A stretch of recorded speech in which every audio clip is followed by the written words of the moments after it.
साल के अंत में कौन बना राजा, आइए इस पर बात कर लेते हैं। लेकिन उससे पहले 2026 की शुरुआत हो चुकी है, उसके लिए आप सभी को हैप्पी न्यू ईयर मेरे तरफ से। आप सभी खुशी खुशी ये साल बिताइएगा। चलिए बात कर लेते हैं। सबसे पहले हम आप लोगों को शुरुआत ही कर देते हैं। 2026 की शुरुआत में 6.1 million Pawan Singh, 2.4 million Dinesh Lal Yadav Nirahua, Khesari Lal Yadav 8.3 million. ये तमाम चीज़ें इंस्टाग्राम में आप लोगों ने देखा। अब खेसारी लाल यादव को और पवन सिंह को देखिए फेसबुक में। Khesari Lal Yadav 6.6 million, Nirahua 1.5 million, Pawan Singh 4.6 million. ये आप लोगों ने फेसबुक में देखा। अब ट्विटर, खेसारी लाल यादव तो 3,88,000, निरहुआ 2,56,000, पवन सिंह 1,57,000। ये जो अभी आप लोगों ने देखा ये ट्विटर का था। तो तीन चीज़ों को मैंने दिखाया। अब देखिए हैशटैग में खेसारी लाल यादव 6.5 मिलियन, पवन सिंह 4.1 मिलियन, निरहुआ 1,87,000।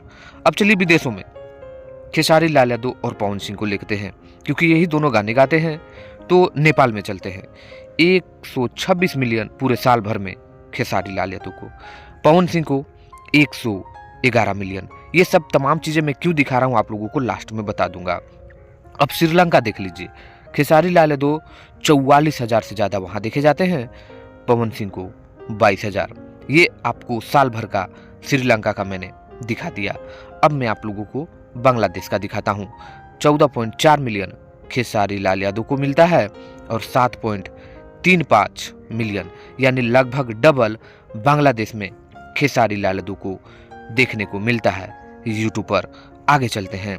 आगे की बात करें तो पूरी दुनिया में सबसे ज़्यादा खेसारी लाल यादव को नहीं पवन सिंह को देखा जाता है, क्योंकि 7 बिलियन खेसारी लाल यादव को और पवन सिंह को 8 बिलियन। और ये सब हुआ है इंडिया में। क्यों? क्योंकि खेसारी लाल यादव को गाने यहाँ रुके गए और बताने में कोई हर्ज नहीं है। ठीक है, एग्रीमेंट के चलते खेसारी लाल यादव यहाँ पीछे हुए थे, लेकिन 2026 की शुरुआत और अंत तक आप लोग देख लीजिएगा कि खेसारी लाल यादव के सामने कोई नहीं टिका। तो अंत यही कहूंगा कि इस साल खेसारी लाल यादव राजा बने हैं, पवन सिंह पिछड़ चुके हैं। आपको क्या कहना है कमेंट करिए।